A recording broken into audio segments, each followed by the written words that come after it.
Today, I felt like I was going to die. The waves were crashing like monsters, the sky had turned black, and the sea looked endless, as if it wanted to swallow everything that dared to float above it. I remember closing my eyes, thinking, this is it. This is how my story ends. But when I opened them again, I was alive. I don't know how. I don't know what happened. All I know is I shouldn't have survived that storm, but somehow I did. Before listening to my story, put amen in the comments and don't forget to like, share, and subscribe, because what I'm about to tell you is proof that even in the deepest waves, God still reaches out his hand. My name is Aaron. I'm a merchant Navy officer. Becoming one wasn't easy. It wasn't something handed to me. It was a dream carved out of sleepless nights, sacrifice, and prayers. I was born after years of waiting, a child my parents believed was a miracle. My mother used to say, "You are our answered prayer, Aaron. God gave you to us after 7 years of tears."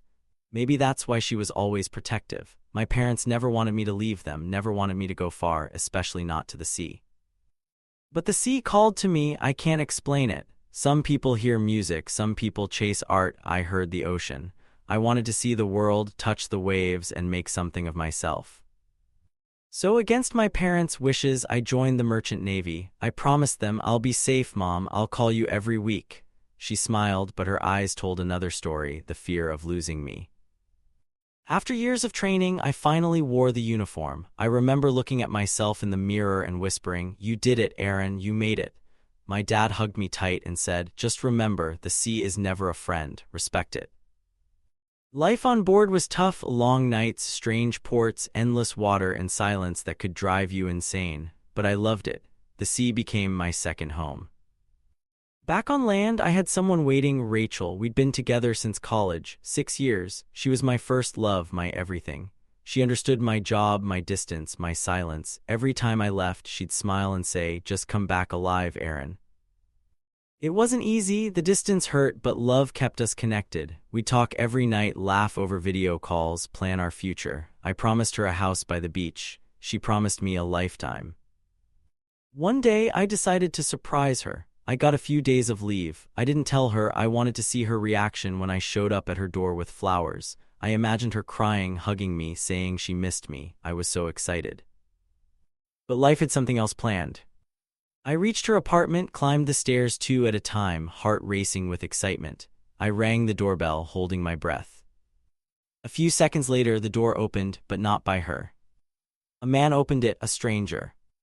I froze. He looked confused. Before I could speak, I heard a voice from inside, a familiar one. It was Rachel. She said, "Who's that baby?" My heart stopped. The word baby hit me like a bullet. I walked in, trembling, and she came out of the kitchen, holding a cup of coffee, smiling until she saw me. Her smile faded. We both just stood there speechless. I asked her, "Who is he?" She didn't answer. I asked again, louder this time, "Who is he, Rachel?" She just started crying. That was all I needed to know. The woman I loved, the woman I wanted to marry, had betrayed me. I dropped the flowers on the floor, turned around, and left. I didn't even remember how I got back to my hotel. That night, I sat by the window, staring at the city lights and wondering, how can someone destroy 6 years in 6 seconds? I went back to duty without telling anyone. My colleagues noticed I was quiet, distant. I couldn't focus. I couldn't eat. Every time I closed my eyes, I saw her face, her smile, her voice, her lies. I stopped talking to everyone. The sea that once felt peaceful now felt like my reflection, cold, empty, endless. And then 2 days later it happened. That night the sky turned dark earlier than usual. The wind howled like a beast and the waves started rising. The captain shouted, "Everyone to positions, storm approaching."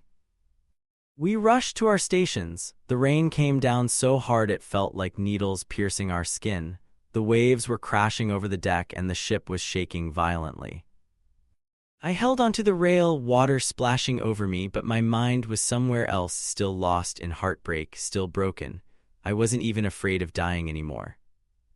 The storm got worse, the sky roared, the waves grew taller than the ship itself. Equipment was falling, alarms were blaring. Someone shouted, "We're losing control."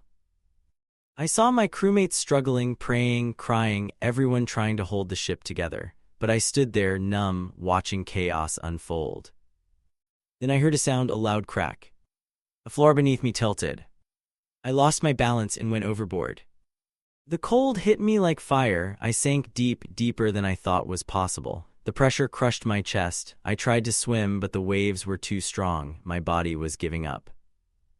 In that darkness, I said, God, maybe this is what I deserve. Maybe it's time. I let go. I stopped fighting. And that's when I saw it.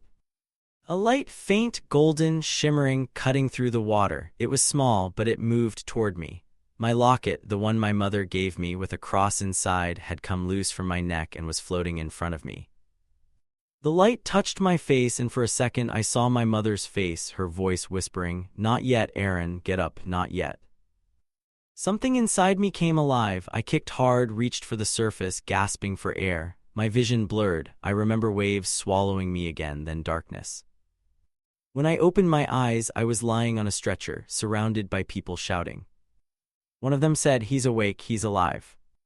I didn't understand what was happening. I asked, "Where am I? What about my crew?" A medic said, "You're safe, we found you near the coast. Your ship stabilized at the last moment, like something held it up." I started crying. I couldn't stop.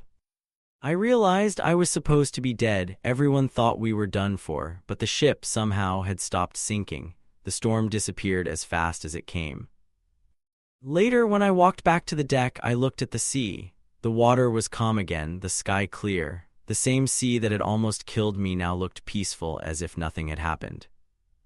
I held my mother's locket in my hand. It was cracked, but the cross inside was shining.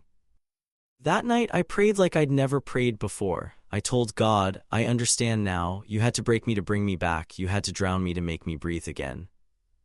When I returned home, I met my parents. My mother hugged me tight and cried, "I told you, the sea isn't a friend." I smiled and said, "No, Mom, but God is." That storm didn't just destroy a ship, it destroyed the broken version of me, the man who was lost, betrayed, and faithless.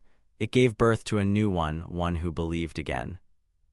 Because the truth is, I didn't survive that night because of luck. I survived because God decided my time wasn't over. So if you're listening to this and you feel like your life is sinking, like you can't fight anymore, remember my story. Remember the storm that didn't win.